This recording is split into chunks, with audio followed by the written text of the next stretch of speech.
Lauren Bennett stood frozen at the altar, her ivory gown feeling heavier with each passing second. The church was silent except for the uncomfortable shuffling of 200 guests in the pews behind her.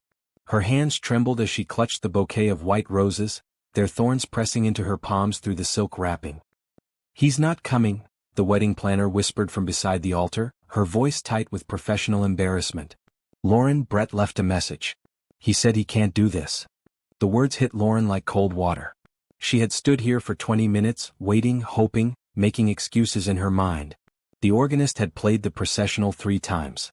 Her bridesmaids had retreated to the side room, unable to watch any more. Her father had gone to call Brett's phone for the 5th time. This wasn't happening. This couldn't be happening. But it was. Brett Morrison, the man she had dated for 4 years, had abandoned her at the altar on their wedding day. Lauren's vision blurred as tears filled her eyes. She heard gasps and murmurs rippling through the crowd. Someone's phone rang. A woman in the 3rd row started crying loudly. Lauren wanted to run, to disappear, but her legs wouldn't move. The cathedral ceiling seemed to press down on her. Every eye in the room was watching her public humiliation unfold. She had planned this day for 18 months. She had chosen every flower, every song, every detail with care. She had believed in forever. "I need to sit down," Lauren whispered. The wedding planner guided her to the front pew. Lauren's white dress pooled around her like a cloud as she sank onto the wooden bench. She couldn't breathe properly. Her chest felt tight. The church that had seemed so beautiful an hour ago now felt like a prison. "Everyone please," the pastor said from the pulpit, his voice gentle but strained. "Perhaps we should give the family some privacy." But before anyone could move, a small voice cut through the chaos. "Don't cry, pretty lady." Lauren looked up to find a little girl standing in front of her. The child couldn't have been more than 5 years old, with dark curls pulled into 2 ponytails and wearing a bright red dress with white flowers. Her brown eyes were wide and concerned. "Sweetheart, you shouldn't be here," the wedding planner said, reaching for the child. But the little girl dodged her hand and climbed onto the pew next to Lauren. Without hesitation, she wrapped her small arms around Lauren's waist and pressed her face against the ivory fabric. "It's okay," the child said, her voice muffled. "You can be my mommy instead." Lauren's breath caught. The innocent words pierced through her shock and pain. She looked down at the little girl clinging to her and felt something crack open in her chest. Not more pain but something else. Something warm. "Sophie." A man's voice rang out from the back of the church. "Sophie, come here right now." Lauren saw him then. A tall man in a dark blue suit was striding down the center aisle, his face a mixture of embarrassment and concern. He had strong features, dark hair touched with gray at the temples, and moved with the kind of confidence that suggested he was used to being in control. But his daughter wasn't listening. Sophie only hugged Lauren tighter. "I'm so sorry," the man said as he reached them. His voice was deep and genuine. "Sophie, you can't just hug strangers." "She's not a stranger," Sophie said stubbornly, finally looking up at her father. "She's sad. She needs hugs." The man's eyes met Lauren's for the first time, and she saw something shift in his expression. Not pity exactly but understanding. Recognition of pain. "I apologize," he said softly. "We were just passing by and saw the cars outside. Sophie wanted to see the wedding. She doesn't understand." "It's okay," Lauren managed, though her voice cracked. She gently touched Sophie's curly hair. "Thank you, sweetheart. That's the nicest thing anyone has said to me today." "Are you getting married?" Sophie asked, her eyes bright with curiosity. Before Lauren could answer, her father appeared from the side door, his face red and angry. "He's not answering." Brett's phone goes straight to voicemail. "Lauren, honey, I'm going to find him, Ann." "No," Lauren said, finding her voice. She stood up slowly and Sophie reluctantly released her. "Don't.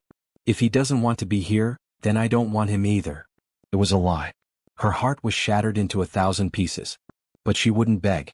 She wouldn't chase after someone who had left her standing in front of everyone they knew.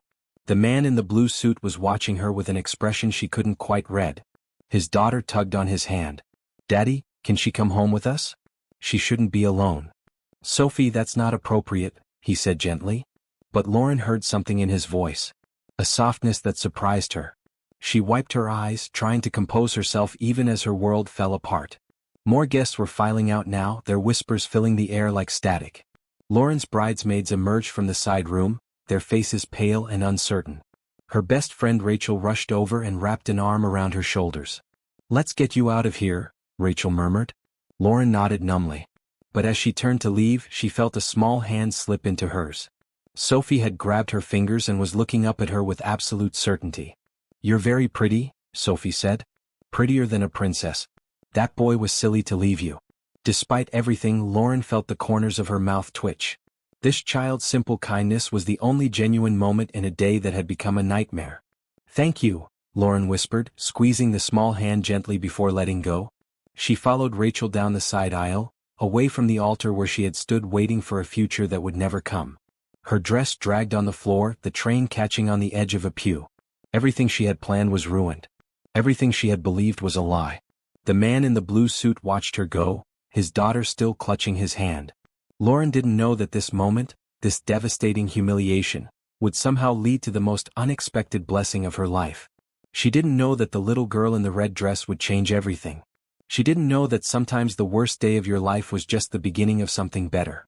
All she knew was pain. But in a church full of people, one small child had seen her, really seen her, and offered comfort without hesitation. That would matter more than Lauren could possibly imagine. Have you ever had a moment where a stranger's kindness saved you from complete despair? Drop a comment below and hit subscribe to follow Lauren's journey from heartbreak to unexpected hope. 2 days after the wedding that never happened, Lauren sat in her small apartment surrounded by boxes. She had already packed up the things she'd moved into Brett's house the week before, anticipating their married life together. Now those boxes sat in her living room like monuments to her foolishness. Her phone buzzed constantly with messages she didn't want to read. Sympathy, gossip, questions she couldn't answer. She had turned off social media after seeing the first 3 posts about poor Lauren Bennett, and the speculation about why Brett had left. Rachel had stayed with her the first night, but Lauren had sent her home that morning. She needed to be alone. She needed to figure out what came next. The apartment lease ended in 2 weeks. She had given notice because she was supposed to be moving into Brett's house. The house they had picked out together. The house where she had already chosen paint colors for the nursery they'd planned for someday. A knock on the door interrupted her thoughts. Lauren considered ignoring it, but the knocking persisted. "Lauren? It's Rachel. Please open up." With a sigh, Lauren pushed herself off the couch and opened the door. But Rachel wasn't alone. Standing beside her was the man from the church. The one with the daughter who had hugged her. "I know this is strange," Rachel said quickly. "But he came to the bridal shop looking for you. Lauren, this is Ethan Cross." The name sounded vaguely familiar, but Lauren couldn't place it. She was too tired to care. "What do you want?" Ethan Cross looked different in casual clothes. He wore dark jeans and a green button-down shirt, and he seemed less imposing than he had in the church. But his eyes were still intense, still watching her with that same careful attention. "Can I come in?" he asked. "I have something I'd like to discuss with you." Every instinct told Lauren to say no. She didn't know this man. But Rachel was nodding encouragingly, and Lauren was too exhausted to argue. She stepped aside and let them enter. "I'll make tea," Rachel said, heading for the kitchen without being asked. Lauren sat on the couch, suddenly aware of how she looked. She hadn't showered that morning. Her hair was pulled into a messy knot. She wore old sweatpants and a faded college t-shirt. This man, whoever he was seeing her at her absolute worst. "I'm sorry to intrude," Ethan said, sitting in the chair across from her. "I know you don't know me. But Sophie hasn't stopped talking about you since Saturday." Lauren felt a small warmth at the mention of the little girl. "She was very sweet. She thinks you're a princess in need of rescue," Ethan continued. "She asked me if we could find you and bring you home." "That's kind, but I'm fine," Lauren lied. Ethan's expression suggested he didn't believe her. He leaned forward, his elbows on his knees, his posture open and sincere. "I did some research," he admitted. "I hope that doesn't upset you. But I wanted to understand what happened at that church. I learned that you lost not just a wedding but your job too." Lauren flinched. That was true. She had worked at Brett's family's accounting firm. His mother had called yesterday to inform her, coldly, that her position was no longer available. Family loyalty, she'd said. As if Lauren had done something wrong. "Why do you care?" Lauren asked quietly. "Because my daughter hasn't smiled like that in 2 years," Ethan said. "Not since her mother died. And when she hugged you, I saw something light up in her eyes that I thought I'd never see again." Rachel emerged from the kitchen with 3 mugs of tea. She handed them out and then, surprisingly, headed for the door. "I'm going to run to the store," she announced. "I'll be back in an hour." "Rachel," Lauren protested. But her friend was already gone, leaving Lauren alone with this stranger. "I have a proposal," Ethan said after a moment of silence. "And I want you to hear me out before you say no." Lauren wrapped her hands around the warm mug. "Okay. I'm a single father. My wife died suddenly 2 years ago, and Sophie hasn't adjusted well. She's withdrawn. She doesn't connect with her nannies. She cries for her mother at night. I've tried everything. Therapy, different schools, more time off work. Nothing helps." He paused, taking a breath. "But when she saw you, something changed. She felt something. A connection. And I think you could help her." "I'm not a therapist," Lauren said carefully. "I know. But you're someone who showed her kindness in a moment of pain. And she responded to that." Ethan met her eyes directly. "I also know you're about to lose your apartment. That you have no job. That you have nowhere to go." Lauren's cheeks flushed. "Are you offering me a job as a nanny?" "No," Ethan said quietly. "I'm offering you a marriage." The words hung in the air between them. Lauren was certain she had misheard. "What?" "A marriage in name only at first," Ethan clarified quickly. "A legal arrangement that would benefit both of us. You would have security, a home, financial stability. Sophie would have someone who can give her the attention and care she needs. Someone who clearly has a gift for connecting with children." "This is insane," Lauren whispered. "Maybe," Ethan agreed. "But think about it. You're alone. You've lost everything. I'm offering you a fresh start. No expectations, no pressure. Just a chance to rebuild your life while helping my daughter heal. You don't even know me. I know you were kind to a stranger's child when your own heart was breaking," Ethan said softly. "I know you didn't push her away or ignore her. You let her comfort you. That tells me what kind of person you are." Lauren's mind was spinning. This was crazy. People didn't get married like this. Not in real life. But what did she have to lose? Her former life was over. Brett had seen to that. She had no apartment, no job, no prospects. And this man was offering her a lifeline. "What would this marriage look like?" she asked slowly. "You would move into my home. You would spend time with Sophie, be a presence in her life. I would provide everything you need. In return, you give my daughter the maternal figure she's been missing." "And you?" Lauren asked. "What do you get out of this?" Ethan's expression softened. "Peace of mind. The knowledge that Sophie is cared for by someone genuine. And maybe the ability to stop feeling like I'm failing as a father every single day." There was such raw honesty in his voice that Lauren felt something shift inside her. This wasn't some cold business arrangement he was proposing. This was a desperate father trying to save his child. "I need time to think," Lauren said. "Of course," Ethan stood. "But I should tell you, I'm prepared to marry you as soon as this week if you agree. I think speed is important. Sophie needs this. And I suspect you do too." He pulled out a business card and set it on the coffee table. "Call me when you've decided. Whatever you choose, I respect your decision. But Lauren?" He paused at the door. Sometimes the best things in life come from the most unexpected places. After he left, Lauren sat holding her cold mug of tea, staring at the business card. Ethan Cross, CEO, Cross Industries. She looked around her small apartment with its packed boxes and uncertain future. Then she thought about a little girl with curly hair and a bright red dress who had hugged her and called her pretty. Lauren picked up her phone. She called the number on the card. "I accept," she said when Ethan answered. "I'll marry you." There was a pause, then his voice, warm and relieved. "Thank you. You won't regret this, Lauren. I promise." She hoped he was right. The civil ceremony took place on Thursday afternoon in a small courthouse office. Lauren wore a simple blue dress that Rachel had helped her pick out. Nothing white, nothing that reminded her of the wedding that had failed. This was different. This was practical. Ethan arrived in a gray suit with Sophie holding his hand. The little girl's face lit up when she saw Lauren. "You came." Sophie rushed forward and hugged Lauren's legs. "Daddy said you were going to live with us." "That's right," Lauren said, kneeling down to Sophie's level. "Is that okay with you?" "Yes." Sophie bounced on her toes. "I asked for a mommy and I got one. That's better than a birthday present." Lauren's throat tightened. This child's simple joy made everything feel more real and more terrifying all at once. The ceremony itself took less than 10 minutes. They signed papers. A judge said words about legal obligations and civil unions. Ethan slipped a simple gold band on Lauren's finger, and she did the same for him. The rings had appeared that morning, delivered to her apartment with a note. Something to make it official. Choose whatever feels right to you. When the judge pronounced them married, there was no kiss. Instead, Ethan extended his hand and Lauren shook it. Sophie giggled at the gesture. That's silly, the little girl said. Married people are supposed to kiss. Maybe later, sweetheart, Ethan said gently, but his eyes met Lauren's with a question. She looked away. Rachel was the only witness. She hugged Lauren afterward and whispered, "Are you sure about this?" "No," Lauren admitted. "But I'm doing it anyway." They drove to Ethan's home in his black SUV. Sophie chattered the entire way, telling Lauren about her room and her toys and her favorite color, which was apparently purple but sometimes red depending on her mood. When they pulled through the gates, Lauren's breath caught. The estate was enormous. A modern stone and glass structure set on what looked like 5 acres of manicured grounds. A fountain bubbled in the circular driveway. Tall trees lined the property. "This is where you live?" Lauren asked. "This is where we live now," Ethan corrected gently. Inside was even more impressive.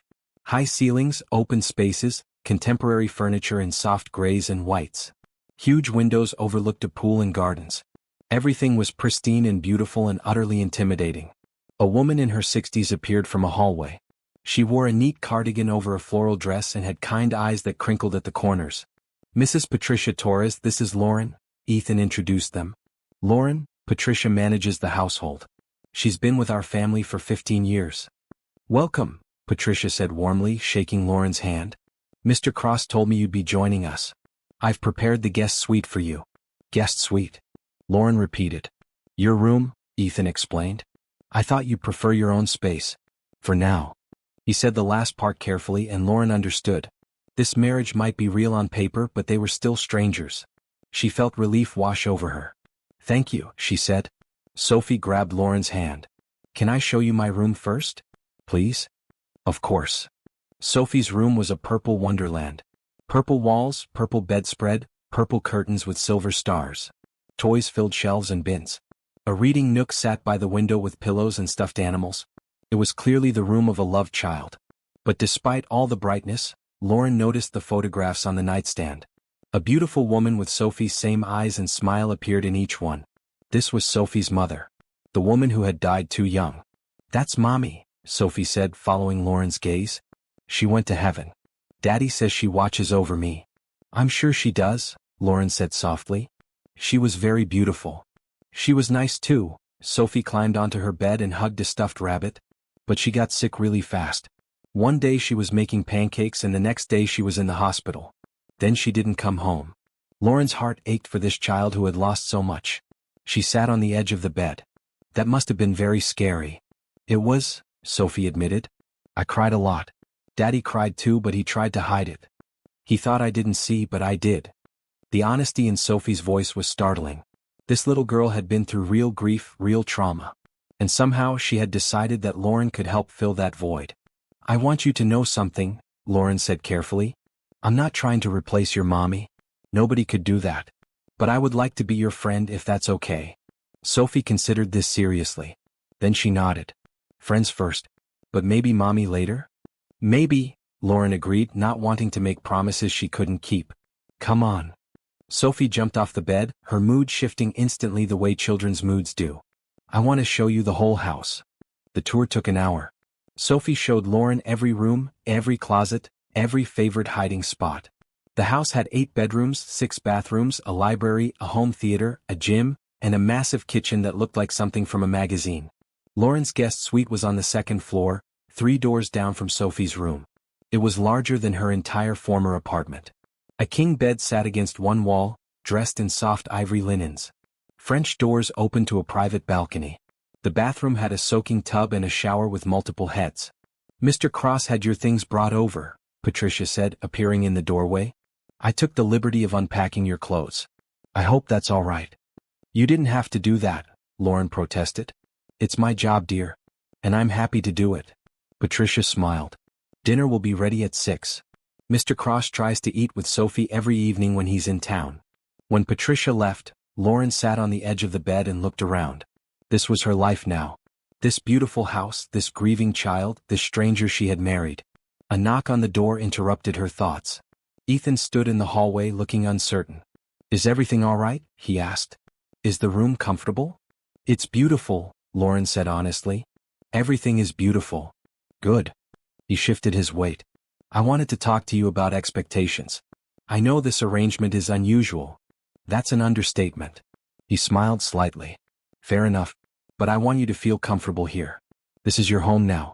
You can come and go as you please. You have access to everything. Credit cards are in the drawer of the desk. Cars in the garage. Whatever you need. Ethan, Lauren stopped him. Why are you really doing this? The truth. He was quiet for a moment, looking past her toward the window. Because I'm drowning, he said finally. I run a company with 3,000 employees. I make decisions that affect people's lives every day. But I can't help my own daughter. I can't bring her mother back. I can't make her smile. And when I saw you with her in that church, I saw hope for the first time in 2 years. The rawness in his voice made Lauren's chest tighten. I can't fix everything, she warned. I'm not a miracle worker. I'm not asking you to be, Ethan met her eyes. I'm just asking you to be here. To care. To try. Lauren nodded slowly. I can do that. Thank you. He turned to leave, then paused. Lauren? I know you're here because you needed somewhere to go. But I hope that over time, this becomes more than just a refuge. I hope it becomes a home. After he left, Lauren stood on the balcony and looked out over the grounds. The sun was setting, painting the sky in shades of pink and orange. Somewhere in the house, she could hear Sophie singing. This wasn't the life she had planned. But maybe, just maybe, it could be something good. 3 weeks into her new life, Lauren established a routine. She woke early and made breakfast for Sophie, something Patricia had gratefully relinquished. They ate together at the kitchen island, Sophie chattering about her dreams while Lauren listened and asked questions. After breakfast, Lauren walked Sophie to the end of the driveway where the school bus arrived. She waved until the bus disappeared around the corner, then returned to the quiet house. Patricia taught her the household systems. Which grocery store delivered the items Sophie liked. How to work the complicated coffee maker that Ethan used every morning. Where the spare linens were kept. Lauren absorbed it all, wanting to be useful, wanting to prove she belonged here. Ethan left early for work and returned late most evenings. When he was home, he was present. He asked Sophie about school, helped with homework, read bedtime stories. But Lauren noticed the tension in his shoulders, the way he checked his phone constantly, the tiredness in his eyes. One Thursday evening, Lauren was in the kitchen preparing Sophie's favorite dinner, homemade chicken fingers and sweet potato fries, when Ethan came home earlier than usual. He looked surprised to find her cooking. Patricia usually handles dinner, he said. I asked if I could cook tonight, Lauren explained, flipping a chicken piece in the pan. Sophie requested this meal specifically. She did. Ethan set down his briefcase and loosened his tie. She told you that? We talk, Lauren said simply. She tells me things. Something flickered across Ethan's face. Not jealousy exactly, but something close to it. He poured himself a glass of water from the refrigerator and leaned against the counter. What else does she tell you? That she's worried about you, Lauren said honestly. She thinks you work too much. She wants you to come to her school play next month. I have a board meeting that day, Ethan said automatically. Then move it. Lauren turned to face him fully. Ethan, I'm here to help with Sophie. But you need to be here too. Not just physically. Actually here. His jaw tightened. You've been here 3 weeks. You don't know what it's like to run a company. You're right, I don't, Lauren agreed. But I know what it's like to feel invisible. And Sophie is starting to feel that way with you. The words hung between them. Ethan's expression shifted from defensive to pained. I'm trying, he said quietly. Every day I'm trying to balance everything.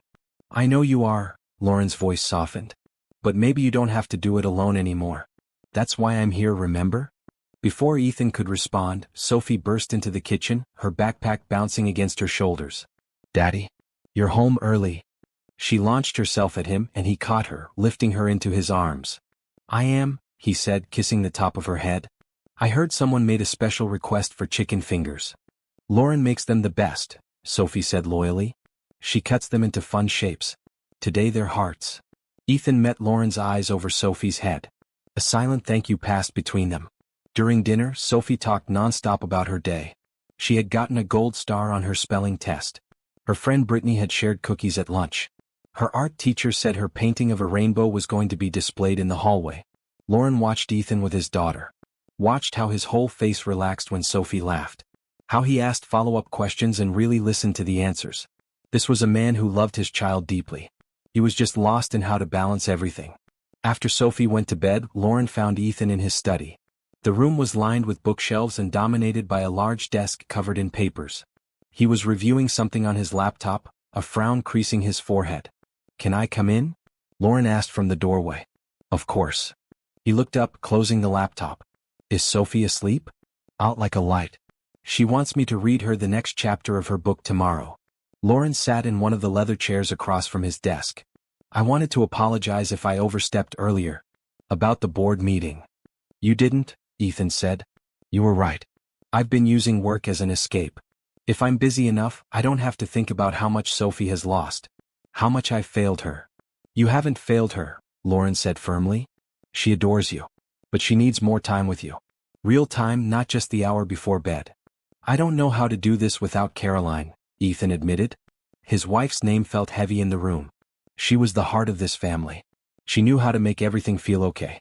"I'm just stumbling through." "Then let me help you stumble less," Lauren offered. "Tell me about your schedule. Maybe we can find ways to create more space for Sophie." They spent the next hour going through his calendar. Board meetings that could be moved or attended remotely. Business dinners that could be shortened. A weekend conference that Sophie could attend with him, turning it into a mini vacation. "I can't believe I didn't think of this before," Ethan said, making notes on his tablet. "You were in survival mode," Lauren said. "Sometimes we need someone outside the situation to see the solutions." "Is that what you are? Outside the situation?" Ethan asked, and there was something new in his voice. Something Lauren couldn't quite identify. "I'm part of the family now," she said carefully. "At least, that's what you told me this arrangement would be." "Right. The arrangement."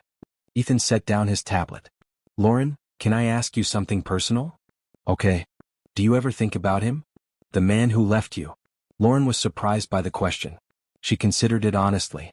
"Less than I thought I would. Mostly I think about how I didn't see it coming. How I missed all the signs that he wasn't really committed." "There were signs." "Looking back?" "Yes."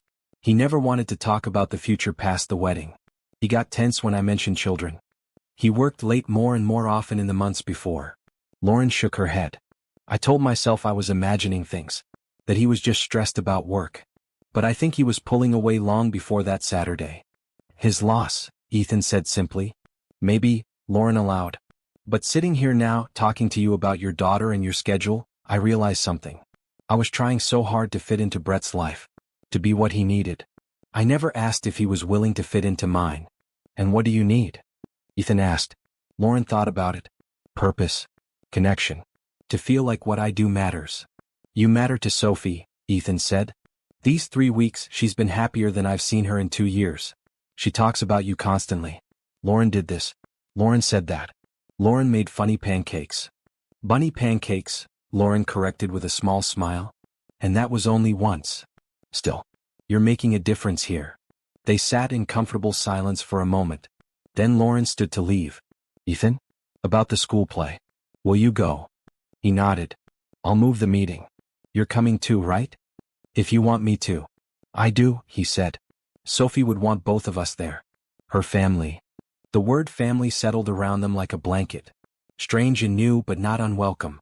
As Lauren walked back to her room, she realized something. She hadn't thought about Brett once during dinner.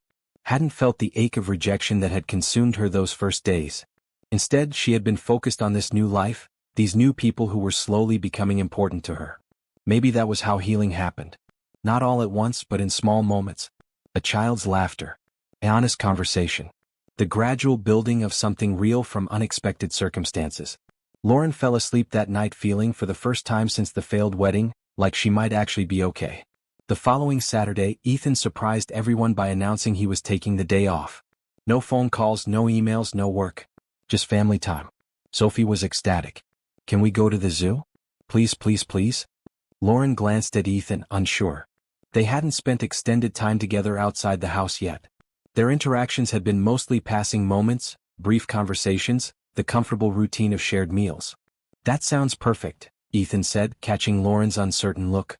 "If Lauren's interested?" "I love the zoo," Lauren said, and Sophie squealed with delight. They drove to the city zoo, Sophie bouncing in her car seat the entire way. The October day was crisp and clear, the kind of weather that made everything feel fresh and possible. Lauren wore jeans and a comfortable maroon sweater. Ethan had abandoned his usual suits for casual khakis and a navy pullover. "You look different," Sophie observed, studying her father. "Like a regular dad." I am a regular dad, Ethan protested, but he was smiling. The zoo was crowded with weekend visitors. Children ran ahead of tired parents. Couples strolled hand in hand. Sophie grabbed both Lauren's hand and Ethan's hand, swinging between them as they walked. Penguins first, Sophie declared. Then the big cats. Then the monkey house. I have a plan. She's very organized, Ethan said to Lauren over Sophie's head. Gets that from her mother. It was the first time he had mentioned Caroline naturally, without pain tightening his voice. Lauren saw it as progress. At the penguin exhibit, Sophie pressed against the glass, watching the birds dive and swim. They mate for life, she announced. That's what the sign says. They find one partner and stay together forever. That's romantic, Lauren said. Daddy, did you and Mommy mate for life? Sophie asked innocently. Ethan crouched beside his daughter. We did. Your mom was my best friend and my partner. When she died, I thought that was the end of that kind of love for me. But then you married Lauren, Sophie said matter-of-factly. So maybe there are different kinds of forever. The word struck Lauren with unexpected force. This child, with her simple wisdom, had just articulated something profound. Different kinds of forever. Different ways to build a life. They moved through the zoo, stopping at each exhibit. Ethan bought cotton candy and Sophie got more of it on her face than in her mouth.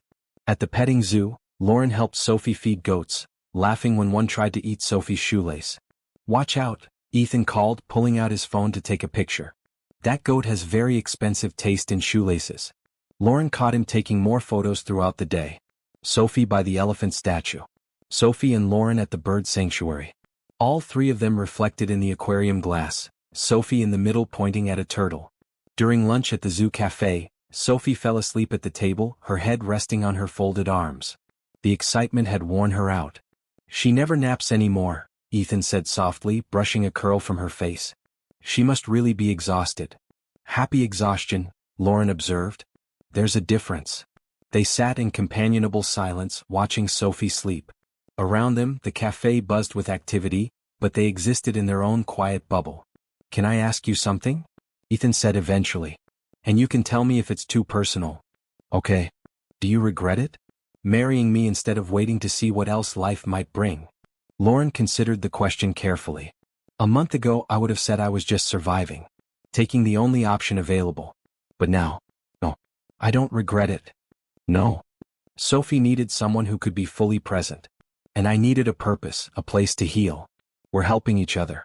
That's not something to regret. What about the other stuff? Ethan asked. The things that usually come with marriage. Companionship. Partnership. Affection. Lauren felt her cheeks warm. They hadn't discussed the physical side of their arrangement since that first day. They lived in the same house, shared meals, co-parented Sophie, but maintained a careful distance from anything more intimate.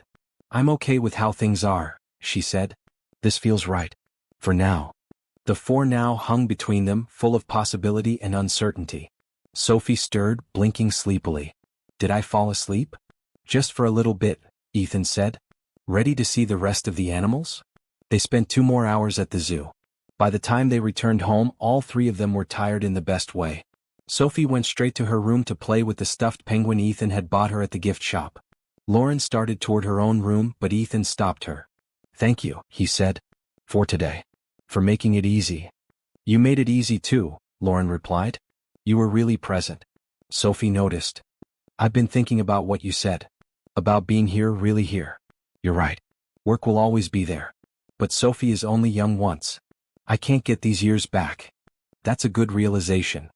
Lauren, Ethan said her name softly. I want you to know something.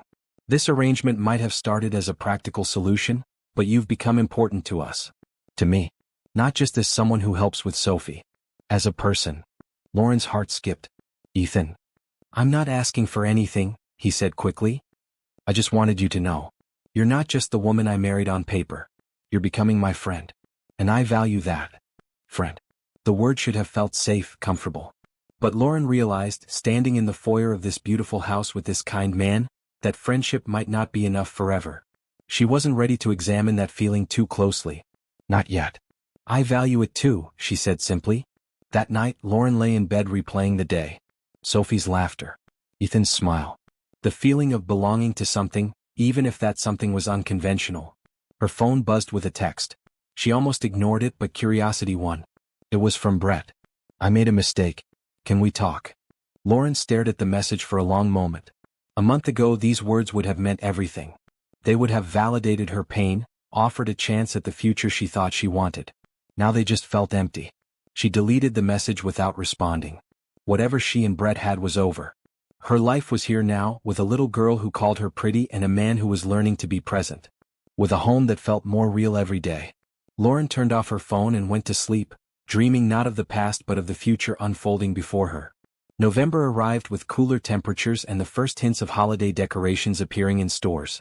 Sophie became obsessed with planning for Thanksgiving, creating elaborate menus and decoration schemes in her notebook. Can we have a real family Thanksgiving? She asked one morning at breakfast. With turkey and pie and everyone together? We can do whatever you want, Ethan said, looking at Lauren. What do you usually do for Thanksgiving? Lauren felt a pang. She had always spent Thanksgiving with her parents before they retired to Arizona. Last year she'd been planning to have it with Brett's family. This year she hadn't thought about it at all. I don't have plans, she said. So yes, we can definitely do a family Thanksgiving here. Sophie threw her arms around Lauren's waist.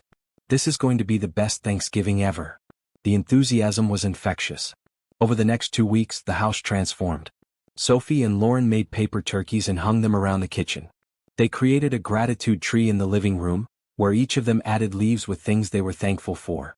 Lauren noticed that Ethan's leaves included simple things. Sophie's laughter. Good health. Second chances. Her own leaves evolved as the days passed. At first she wrote generic things. Shelter, food, safety. But gradually they became more personal. Sophie's hugs. Morning coffee on the balcony. Unexpected kindness. One evening, while Sophie was at a friend's house for a playdate, Lauren and Ethan found themselves alone in the kitchen. She was preparing dinner, and he had come home early, drawn by the smell of something delicious. What are you making? He asked, peering into the pot on the stove. Vegetable soup, Lauren said. Patricia mentioned it's your favorite. She did. Ethan looked surprised and touched. I haven't had homemade vegetable soup since Caroline died. She used to make it every fall. Lauren froze, suddenly worried she had overstepped. I'm sorry. I didn't mean to bring up painful memories. No, Ethan said quickly. It's nice. Everything in this house has been in stasis since she died. Same routines, same habits, same careful avoidance of anything that might hurt. But pain isn't all there is. There are good memories too. He pulled out a cutting board and started chopping vegetables without being asked, falling into an easy rhythm beside her. Tell me about her, Lauren said. If you want to. Ethan was quiet for a moment, his knife moving steadily through a carrot. Caroline was light. That's the only way I can describe it. She made everything feel possible. When I was stressed about work, she dragged me out to dance in the kitchen. When Sophie was a baby and we were exhausted, Caroline would make up silly songs that got us all laughing. His voice was thick with emotion but not overwhelmed by it. This was memory now, not fresh grief. She sounds wonderful. She was. But she was also stubborn and impatient and terrible at directions. We got lost every time she drove somewhere new. Ethan smiled at the memory. She'd insist she knew a shortcut, and we'd end up in some random neighborhood with no idea where we were. Lauren found herself smiling too. Ethan, can I ask you something? Anything. Do you feel guilty? About moving forward? His knife stilled. Yes. Every day. Especially when I realize I've had a moment of happiness. I think, how can I laugh when she's gone? How can I enjoy anything when Sophie doesn't have her mother? But you're allowed to live, Lauren said gently. That's not betraying her memory. It's honoring it by making sure Sophie grows up in a home filled with joy, not just sadness. Ethan met her eyes and Lauren saw something shift in his expression. Gratitude maybe. Or recognition. When did you get so wise? He asked. I'm not wise. I'm just someone who understands that life moves forward whether we're ready or not. We can fight it and stay stuck, or we can move with it and find new meaning. They finished preparing dinner together, moving around the kitchen with the ease of people who had done this many times before. When the soup was simmering and the bread was in the oven, they sat at the kitchen island with glasses of wine. I got another text from Brett yesterday, Lauren said, surprising herself by bringing it up. Ethan's expression darkened. What did he want? To apologize. To explain. He's been texting once a week for the past month. Lauren traced the rim of her glass. At first I just deleted them. But yesterday I actually read what he had to say. And? He said leaving me was the biggest mistake of his life. That he panicked about commitment but realizes now what he lost. He wants another chance. Ethan was very still. What did you say? Nothing yet. But I'm going to tell him no. Are you sure? Ethan asked carefully. I mean, he was your plan. Your future. If you want to go back to that, I would understand. We could figure out the divorce, make sure you're taken care of. Lauren looked at him, really looked at him. At the way he held himself with such careful control. At the vulnerability in his eyes that he was trying to hide. Ethan, do you want me to leave? No, he said immediately. Then more softly, no. But I want you to be happy. If that means going back to your old life. It doesn't, Lauren interrupted. That life was never really mine. I was fitting myself into Brett's world, changing to match what he wanted. But here? I'm just me. And somehow that's enough. It's more than enough, Ethan said, his voice rough. Lauren, you've transformed this house. Sophie is thriving. And I. He paused, seeming to struggle with the words. I find myself looking forward to coming home. Not just to see Sophie but to see you. To hear about your day. To sit and talk like this. Lauren's heart was pounding. That sounds like friendship. Maybe it started that way, Ethan agreed. But it's becoming something more. At least for me. The air between them felt charged. Lauren realized she was leaning toward him, drawn by something magnetic and undeniable. Before either could move closer, they heard the front door open and Sophie's voice calling out, "We're home." The moment broke. Ethan stood quickly, creating distance. Lauren busied herself with checking the soup, her hands trembling slightly. Patricia brought Sophie into the kitchen, and the little girl immediately launched into a detailed account of her playdate. But as Lauren listened and responded and served dinner, she was acutely aware of Ethan across the table. Of the way his eyes kept finding hers. Of the unspoken words hanging between them. Something had shifted tonight. The careful boundaries they had maintained were starting to blur. And Lauren wasn't sure if that terrified her or thrilled her. Maybe both. After Sophie went to bed, Lauren stood on her balcony looking out at the grounds.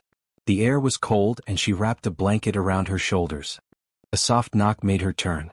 Ethan stood in her doorway looking uncertain. "Can I join you?" he asked. Lauren nodded and he stepped onto the balcony beside her. They stood in silence for a moment, watching their breath form clouds in the cold air. "I meant what I said earlier," Ethan finally spoke. "About this becoming more than friendship. I know. But I also want you to know there's no pressure. You've been through a lot. You deserve time to heal, to figure out what you want. I'm not going anywhere. Whatever pace feels right to you is fine with me." Lauren turned to face him. "What if I don't know what pace feels right? What if I'm scared and hopeful and confused all at once?" "Then we figure it out together," Ethan said simply. "No rush. No expectations. Just honest communication and mutual respect." "That sounds healthy and mature," Lauren said with a small smile. "I'm a healthy, mature guy," Ethan replied, and his smile matched hers. They stood close together in the cold, not quite touching but not separate either. And for the first time since her failed wedding, Lauren felt the stirring of something new. Not just healing. Not just friendship. Something deeper. Something real.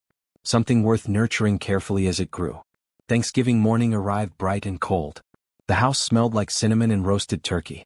Sophie had been awake since dawn, helping Lauren prepare dishes while Ethan set the table with Caroline's good china, which had been stored away for 2 years. "Mom would be happy we're using these," he'd said, running his fingers over the delicate plates. "She always said nice things should be enjoyed, not hidden away." Lauren had touched his arm gently, and he'd covered her hand with his own, a gesture that had become natural between them lately. They were putting the finishing touches on the table when the doorbell rang. Lauren assumed it was Patricia arriving with the pies she'd offered to make. But when Ethan opened the door, Brett Morrison stood on the doorstep holding a bouquet of roses. Lauren, emerging from the kitchen with Sophie, stopped dead. The flowers in the vase she'd been carrying nearly slipped from her hands.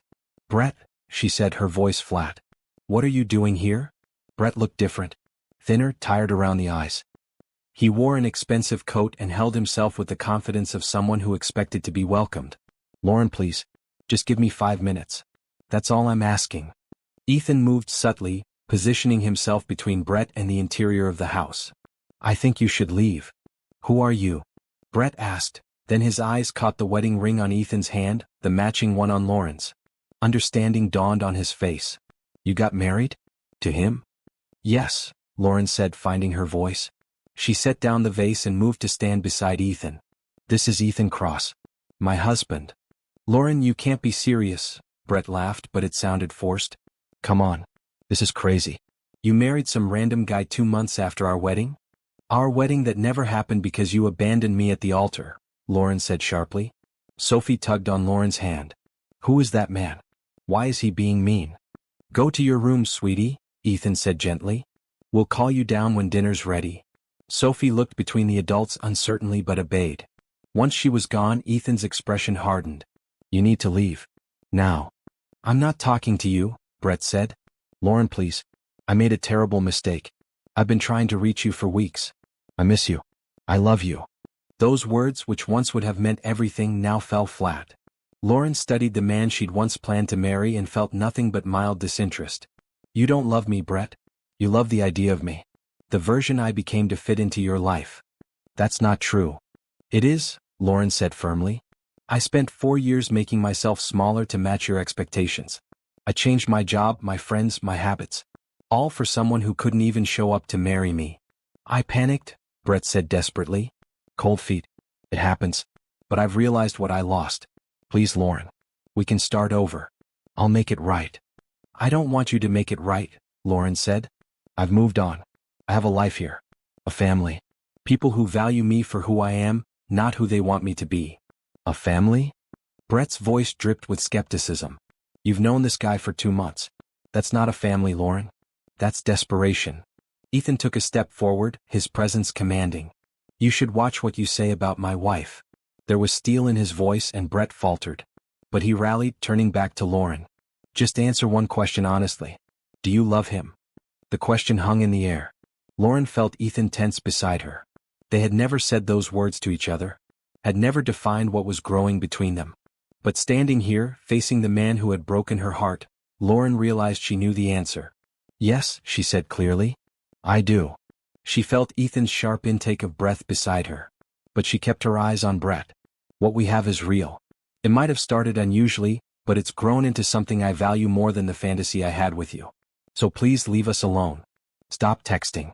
Stop showing up. Let me live my life. Brett's face flushed red. You're making a mistake. He's just a rebound.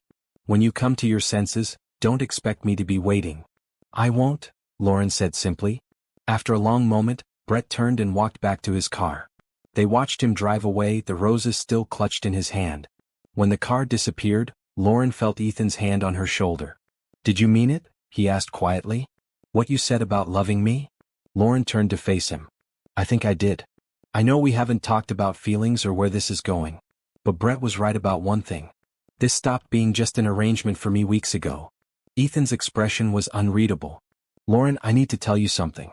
And I need you to know I'm not saying it because of what you just said. I've been feeling this way, I just didn't know how to bring it up. Okay. I'm falling in love with you, Ethan said. Maybe I have been since that day in the church when you showed kindness to my daughter despite your own pain. You're patient and warm and genuine. You've brought light back into our lives. Into my life. Lauren felt tears prick her eyes. Ethan. I know this is fast. I know we're still getting to know each other. But I wanted you to know. What we have isn't obligation anymore. It's choice. Every day I choose this. I choose you.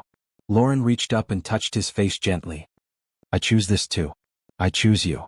They stood in the open doorway, the cold air swirling around them, and smiled at each other with the giddiness of people discovering something precious. Can we eat now? Sophie's voice called from the stairs. I'm really hungry. They broke apart laughing. Ethan closed the door, shutting out the past and all its complications. Come on down, sweetheart, Lauren called. Everything's ready. During dinner, Sophie chattered happily about the food and the decorations and her plans for Christmas, which was still a month away. But between serving dishes and passing rolls, Lauren and Ethan kept catching each other's eyes. Something fundamental had changed today.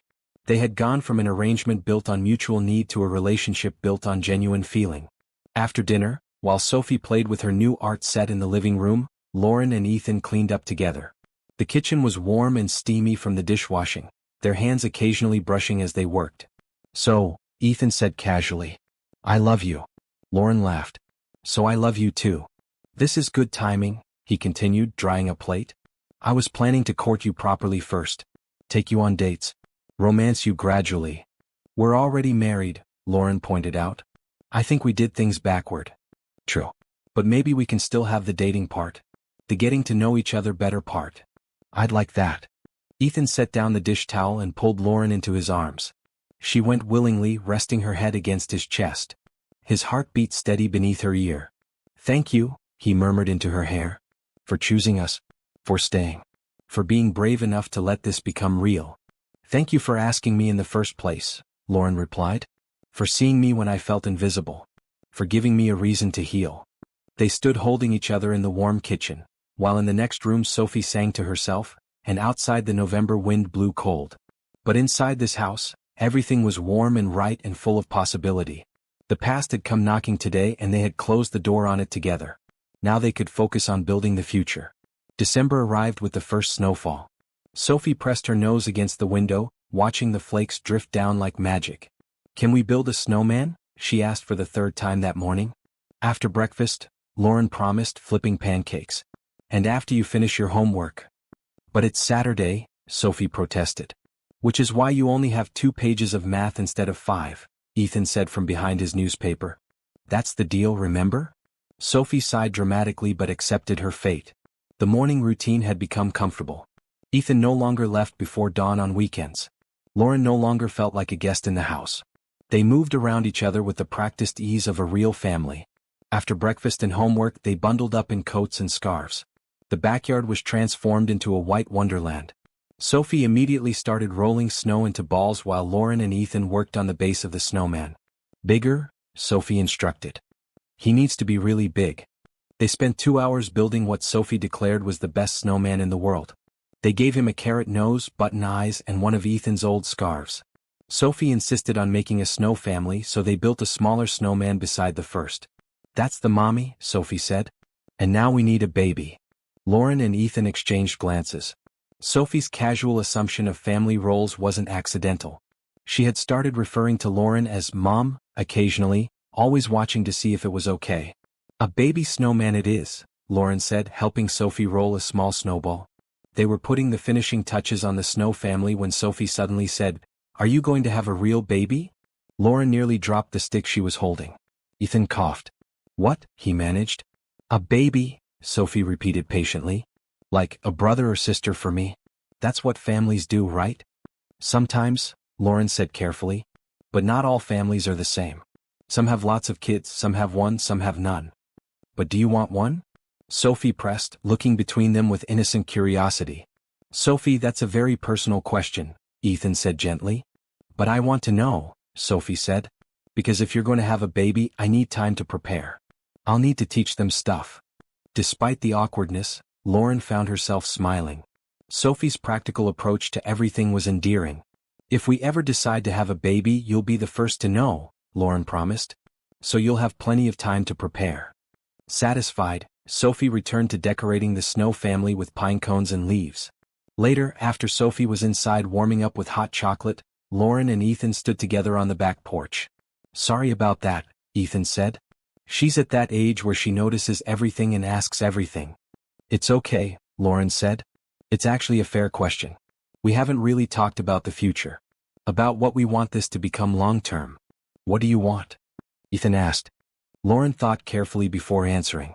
2 months ago, I would have said I just wanted to survive. To get through each day. But now, I want more.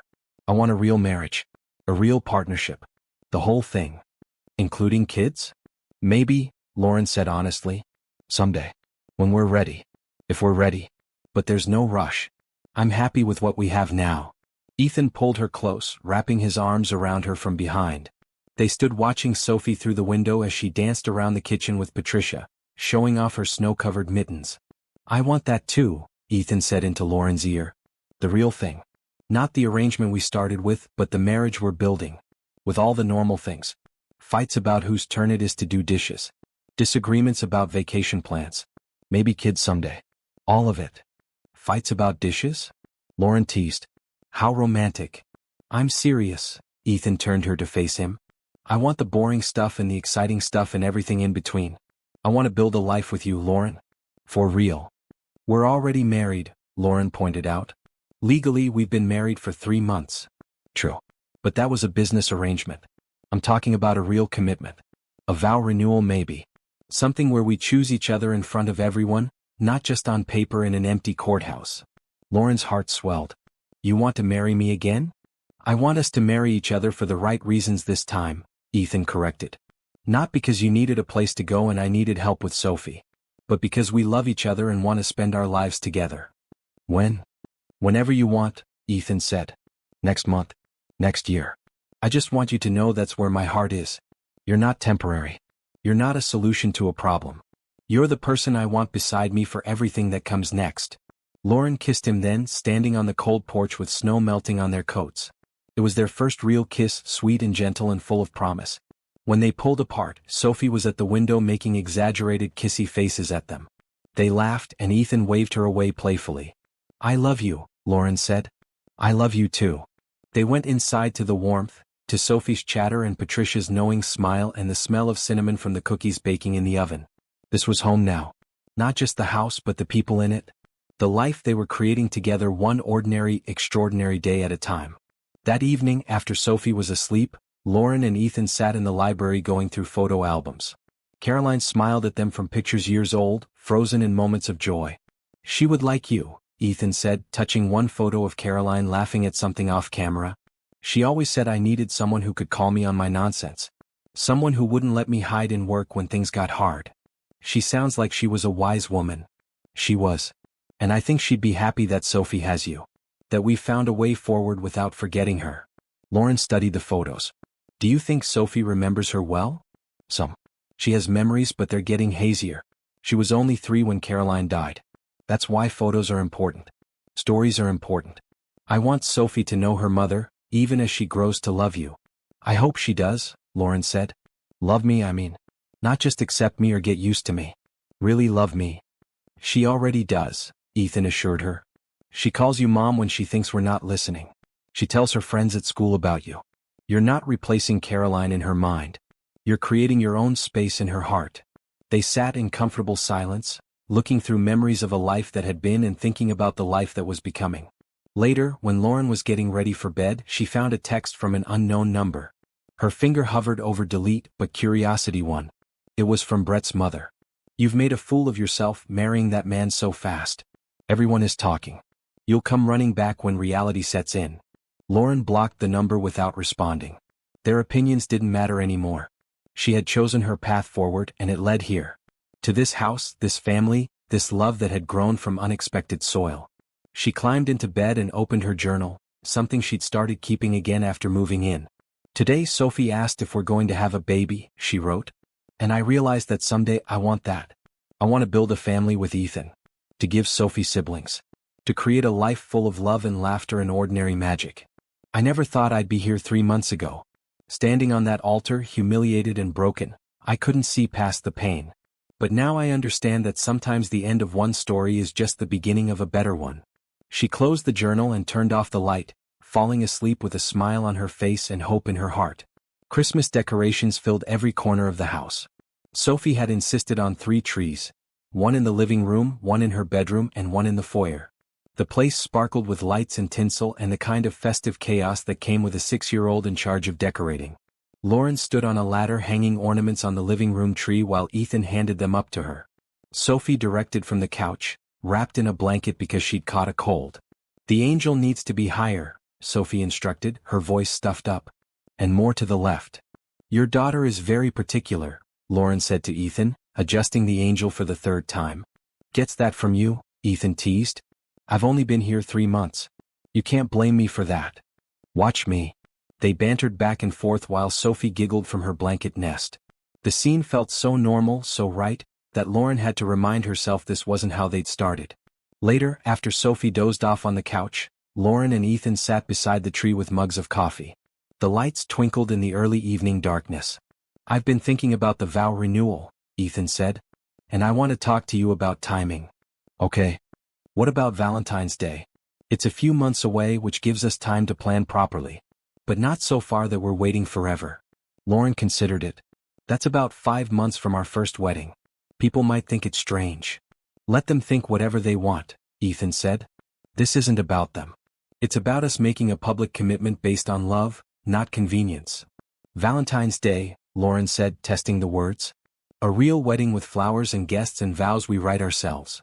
Exactly. And this time, no chance of a runaway groom. Lauren laughed. You better not. I'm not sure my heart could take that twice. Never, Ethan promised. You're stuck with me now. Sophie stirred on the couch, blinking sleepily. She looked at her parents sitting together by the tree and smiled. Daddy, she said, her voice rough. You should tell Lauren you love her. I tell her that every day, sweetheart. But really tell her, Sophie insisted. Like in the movies? With the words and everything. Ethan looked at Lauren and something passed between them. An understanding. A shared amusement at being coached in romance by a 6-year-old. Sophie's right, Ethan said, turning to face Lauren fully. I haven't done this properly. I've said I love you, but I haven't told you why. Ethan, you don't have to. I want to, he interrupted gently. He took her hands in his. Lauren, I love you because you're kind without being weak. Because you walked into a broken family and helped put us back together, piece by piece. Because you make Sophie laugh and you challenge me to be better and you've turned this house into a home again. Lauren felt tears prick her eyes. I love you because you're brave, Ethan continued. You could have stayed in that hurt after Brett left you. You could have closed yourself off. But instead you took a risk on us. You opened your heart even when it was still healing. Daddy's really good at this, Sophie observed. Shoo, Lauren said, but she was smiling through her tears. I love you because when I look at you I see my future, Ethan finished. Not the future I planned once, but something better. Something real and solid and full of possibility. You're my partner, my friend, and the love of my life. And I promise to spend every day proving that you made the right choice when you said yes to marrying me. That was beautiful, Sophie sighed from the couch. Lauren wiped her eyes. It was pretty good. Just pretty good? Ethan mock protested. Okay, it was perfect. Lauren leaned forward and kissed him softly. And I love you for about 1,000 reasons too. But mostly because you saw me when I felt invisible. Because you gave me a family when I'd lost everything. Because you make me feel valued and safe and excited about tomorrow. This is so romantic, Sophie said. Can you guys get married again? Like soon? Actually, Ethan said, we were talking about having a vow renewal on Valentine's Day. What do you think? Sophie sat up, her cold momentarily forgotten. Really? Can I be in it? Can I wear a pretty dress? Can we have cake? Yes to all of that, Lauren promised. In fact, we'll need your help planning it. I'm going to be the best helper, Sophie declared. Then she yawned. But maybe I'll start tomorrow.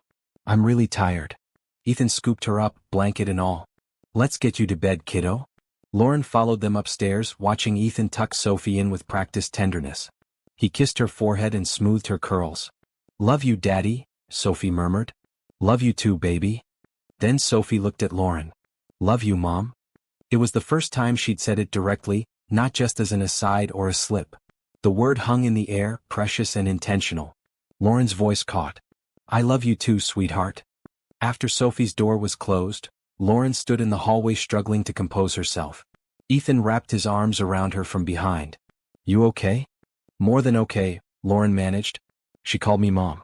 On purpose. She's been wanting to for weeks. I think she was just waiting for the right moment. They walked to Lauren's room together, something that had become routine.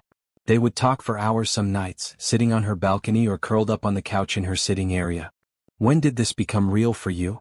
Lauren asked as they settled on the couch. When did it stop being an arrangement and start being something more? Ethan thought about it. The day we went to the zoo. When Sophie fell asleep at lunch and you said you didn't regret marrying me. I realized I wanted you to mean that. Not just be grateful or making the best of a situation. I wanted you to genuinely want to be here. And for me, Lauren said, it was the night you talked about Caroline. When you shared those memories and let me into that part of your life. That's when I understood this was becoming real. We've built something good here, Ethan said. Something neither of us planned but both of us needed. The best things are unplanned, Lauren replied. They sat together in comfortable silence, watching the snow fall outside the window. The house was quiet except for the hum of the heater and the distant sound of Patricia closing up the kitchen. February 14th, Ethan said. Mark your calendar, Mrs. Cross. We're getting married. Again. I'll be there, Lauren promised. This time in red. Red. I'm done with white wedding dresses. Time for something that represents who I actually am. Ethan kissed her temple. I can't wait to see it. Later, alone in her room, Lauren lay in bed thinking about the journey from that awful day in the church to this moment. 5 months ago, she had been standing at an altar, abandoned and heartbroken.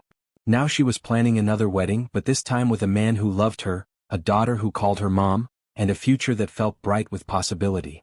She thought about Brett sometimes, but only in abstract terms. He was part of her past, a chapter that had closed. What she had now was so much better than what she'd lost. Her phone buzzed with a text from Rachel. Dinner next week? I want to hear all about the vow renewal. Lauren typed back, absolutely. And Rachel?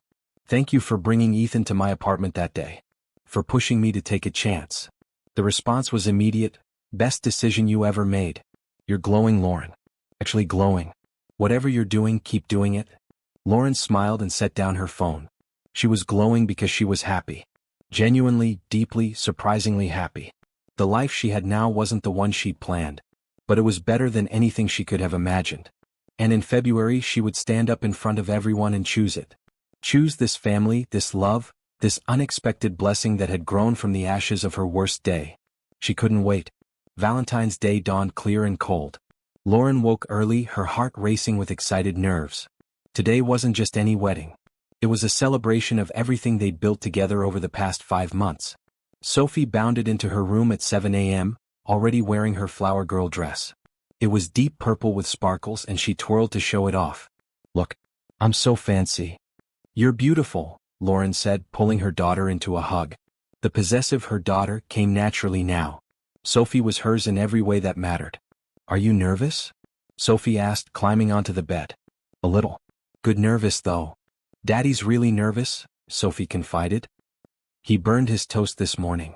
Twice. Lauren laughed, imagining Ethan fumbling around the kitchen. They'd spent last night apart, following the tradition of not seeing each other before the wedding. It had felt silly given they'd been married for 5 months already, but also sweet. Rachel arrived at 9 with a team of stylists. She hugged Lauren tightly. Ready for wedding number 2? So ready. Lauren's dress was stunning. Red silk that draped elegantly with a fitted bodice and flowing skirt. Nothing like the ivory gown she'd worn before. This dress was bold and confident, representing exactly who she'd become. The ceremony was being held in the conservatory on the estate. Ethan had transformed the glass-walled room into a winter garden. White flowers, soft lighting, and heated floors to keep everyone comfortable despite the cold outside. By 1 p.m., guests were arriving. Patricia and her family. People from Ethan's company. Rachel and a few of Lauren's former colleagues who had stayed in touch. Sophie's teacher and some friends from school. About 50 people total, each one genuinely happy for the couple. Lauren stood in the library waiting for her cue. Her father had flown in from Arizona to walk her down the aisle again, and he stood beside her looking proud. This is the right one, he said. I can tell. How? Because you're not trying to be someone else. You're just you. And he loves that version. Music began playing. Sophie went first, scattering rose petals and beaming at everyone. Then Rachel as the maid of honor. Then it was Lauren's turn. She walked into the conservatory and found Ethan waiting at the front, looking impossibly handsome in a dark suit with a red tie that matched her dress. But it was his expression that made her breath catch. He looked at her like she was the only person in the world. Lauren walked down the aisle slowly, taking in the moment. The flowers. The friends. The love evident in every detail. This time she wasn't walking toward duty or obligation. She was walking toward partnership and joy. When she reached Ethan, he took her hands and whispered, You're stunning. You're not so bad yourself. The officiant smiled at them. We're gathered here today to celebrate the renewal of vows between Ethan and Lauren. What makes today special is that when they first married, they barely knew each other. They married out of necessity and hope. But over these past months they've built something real. Something lasting. Today they choose each other again not because they have to, but because they want to. Ethan went first with his vows. Lauren, 5 months ago I asked you to marry me because I thought you could help my daughter. I didn't expect you to help me too. You've made me laugh again. You've reminded me how to be present. You've shown me that moving forward doesn't mean forgetting the past, it means honoring it while building something new. I choose you today and every day. You're my partner, my love, and my best friend. Lauren's voice shook slightly as she began her vows. Ethan, when you found me at my lowest point, you saw potential instead of brokenness. You gave me a home, but more importantly, you gave me a family. You've been patient while I healed. You've been kind even when I was scared. And you've loved me in a way that makes me want to be better. I choose you today and always. Thank you for taking a chance on us." They exchanged new rings, matching bands engraved with today's date. The officiant pronounced them husband and wife, again and always, and Ethan kissed Lauren to applause and cheers. Sophie rushed up to hug them both. "We're a real family now." "We were always a real family," Lauren said, lifting Sophie into her arms. "But yes, now it's official." The reception filled the main house. Dinner was served in the dining room with toasts from Rachel and from Ethan's business partner, Michael, who had become a friend to them both. "I've known Ethan for 15 years, Michael said. "And I've never seen him as happy as he's been these past few months. Lauren, you've brought light back into his life." "To Ethan and Lauren."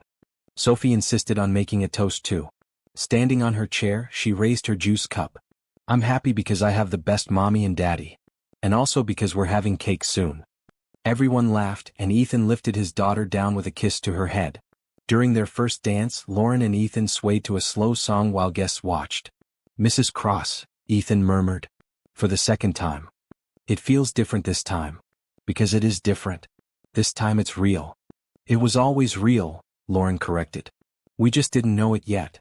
Later in the evening, Lauren found herself on the terrace watching the stars. The February cold bit at her bare shoulders, but she didn't mind. She heard footsteps and turned to find Sophie wrapped in a blanket. "What are you doing out here?" Lauren asked. "Looking for you. Everyone's dancing inside. I just needed a minute to think." "What are you thinking about?"